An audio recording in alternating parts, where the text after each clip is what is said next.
And when you choose to go into sadness first, that is beautiful because you're honoring those feelings. And then you get to brush yourself off, you get to wipe away the tears, and then you get to choose something else.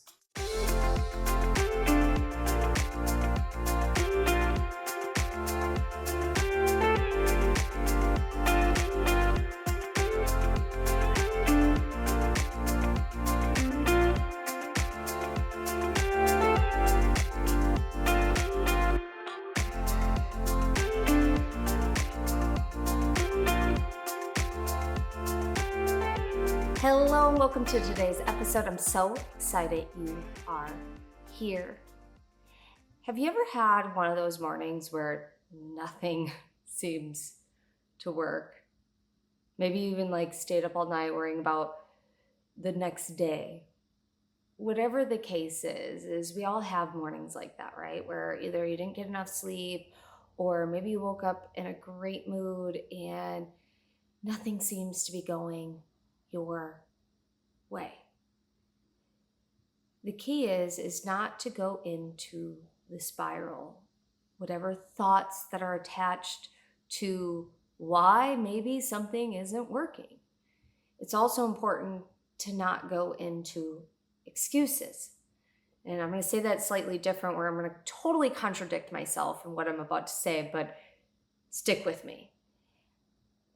Sometimes there are reasons why things don't go right. Sometimes it's spirit, the universe encouraging you to pause, to look at things a little differently, to be open to support, to also be open to looking at it from a different angle or a different perspective. Sometimes we get straight tunnel vision where this is the only way it's going to happen, this is the only way I can get it done, and then we start going into excuses. And this is where the contradiction sounds kind of strange, because we don't want to go into excuses, but there are reasons why things just don't work, right? So it's not about not voicing the obvious, because sometimes things just don't work and there is a valid reason why they are not working. But I also believe that sometimes those inconveniences, those nuances, those reasons why things aren't working is because there is a divine reason for it. And oftentimes, Spirit is either protecting you or inviting you to see through a different lens. And for me, whatever the case is, I want to have a choice to choose my reaction. Everything in life comes down to our own reactions. We are the ones that are creating our own universe. We are the ones that are creating our own reality. Our universe is within the universe, and that universe is held within us. And when we actually see that we have complete control over the utter chaos in our life, which sounds like a contradiction again, we then take our power back. So let me say that slightly different. We have the ultimate power to choose how we are reacting. I feel like this is a daily occurrence for us all. Things don't go as expected, but there's a reason why they're not going as expected.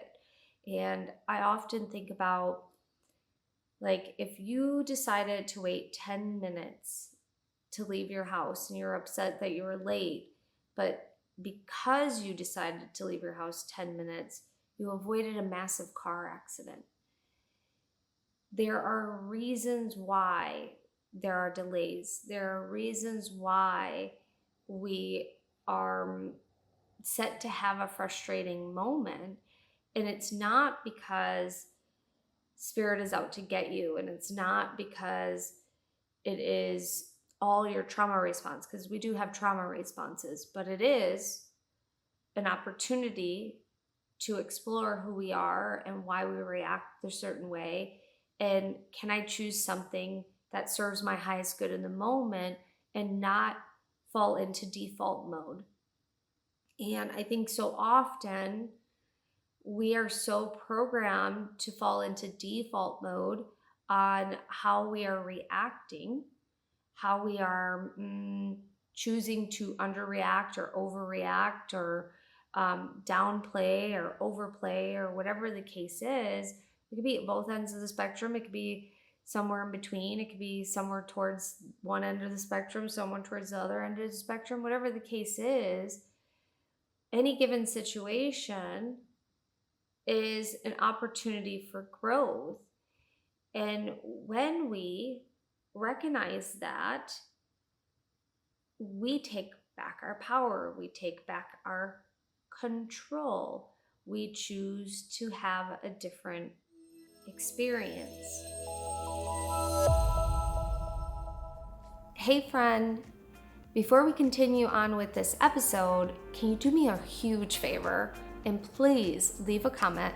Let us know what you think about this episode. Let us know if we can support you in any way. It helps us grow our channel, it helps with the algorithm, and it helps us stay connected. Please make sure you like and subscribe, and most importantly, leave a comment. Let's hop back in. I got some interesting news the other day on some test results that I had, and a part of me when I was reading the test results were baffled. Another part of me was mad, like really mad. And then there was another part of me that was like, I expected that. The test results do not define who I am. What defines who I am is my reactions, because my reactions define my reality. And because my reactions define my reality, those reactions are going to set precedents of what my reality is going to continue to look like. So if I choose to play victim, it's going to be like that. If I choose to feel empowered, I'm going to have empowering options show up in my path. Please note that sometimes our reaction in the moment can be of great grief, of great sadness, of great anger, of great rage, whatever it is, because there's sacredness in sadness, there's sacredness in rage, there's sacredness in madness as well. And it's when it consumes you is when it becomes unhealthy. And so please note, I'm telling you to feel your feelings and then move into a reaction that you choose to have, because everything is a choice. And when you choose to go into sadness first, that is beautiful, because you're honoring those feelings, and then you get to brush yourself off, you get to wipe away the tears, and then you get to choose something else. I'll often say to my daughter when she's having an utter meltdown and when she's done having a meltdown, because she's 4, that's how you process emotions. I think it would be healthy if adults did this too when they were feeling it. It would be quite comical to see every adult acting like a child. However, I think instead of our nervous systems being so dysregulated all the time, it would actually be a healthy release really quickly and for us to move back into regulation. All jokes aside, I always ask her when she's done and when it feels like the right moment, would you like to have a reset? Because this is letting her know, like, hey, we have the opportunity to reset the day. We have the opportunity to reset the moment. Do you want to reset? And sometimes she'll say yes. And sometimes she's still processing her big emotions and she'll tell me no. And that's the beautiful thing, is it's always a choice. And it's always a choice for us to have a reset. You are either choosing life in the moment, you're choosing the past for whatever reason, or you're choosing future possibilities. Whatever the case is, everything comes down to choice.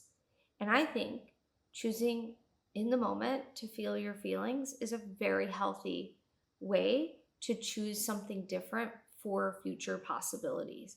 And once you're in a place to do a reset, then you get to choose something empowering, something that feels good without bypassing your nervous system that is trying to tell you there is something wrong. Now, let's go back to thinking about when you are having a character building moment or character building day, and you are responding from a trauma response, meaning this is the way your nervous system is wired, this is the way your brain is wired, and you are responding in a way that you are used to responding.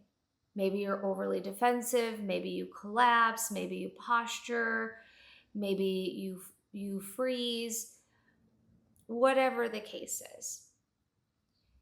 Instead of going into story, I want you to be the observer. I want you to go, I just responded how I normally would respond. Okay. Taking a note. How do I actually want to respond? So if I take my trauma response and I go, this is how I normally respond, how do I actually want to respond? Because you have the opportunity to choose a different response. We are not indefinitely programmed to be a certain way. We have the ability to rewire our brain. We have the ability to rewire set responses, which can be trauma responses. And we have the ability to change personas. Let me say that slightly different. If you're in a trauma response, there is a set personality, a set persona that is the one reacting in that particular way, because that is what kept you safe for all these years. And when you choose to be the observer of your reality and you get super, super curious about why you're reacting in a particular way and why you're thinking in a particular way, you have the opportunity to completely change your personality for the better. Because you're going to keep the parts of your personality that are amazing, and you're going to keep the parts that uplift you, and you're going to start looking at the parts that do not serve your highest good anymore, that are in a place to be released. I call this lovingly let go, lovingly let to die, because we have many rebirths and we have many deaths in our lifetime. And it's when you give yourself the opportunity to let aspects of your being, certain parts of your personality, certain parts of your identity go and lovingly let them die. You get to be the phoenix rising through the ashes. You get to choose you. You get to choose how you view your reality. You get to choose how you're writing your script for your personal movie, your personal life, your personal personality. It is personal to you. It's personal to your experiences, and you get to choose that, my friend. You do. So the question is, whenever you are having one of those moments, are you going to choose a reset? Are you going to choose to get curious? Are you going to choose a different reaction? Most importantly, before you go through all those choices, I want to remind you, choose to feel your feelings first, because this honors you. This honors your nervous system. This honors your inner child. And this allows you to go deeper into curiosity, deeper into your healing, deeper into yourself, because you get to feel those emotions, release it, have compassion for yourself, have deep empathy for yourself, and start choosing what you truly want to experience versus allowing it to happen to you. All right, my friend, I hope you've enjoyed today's episode. Please make sure you like and subscribe, share this with a friend, and make sure you comment below this video. It helps our algorithm, it helps us build our community, and most importantly, it allows us to stay connected with you. So see you soon. Take care. Bye.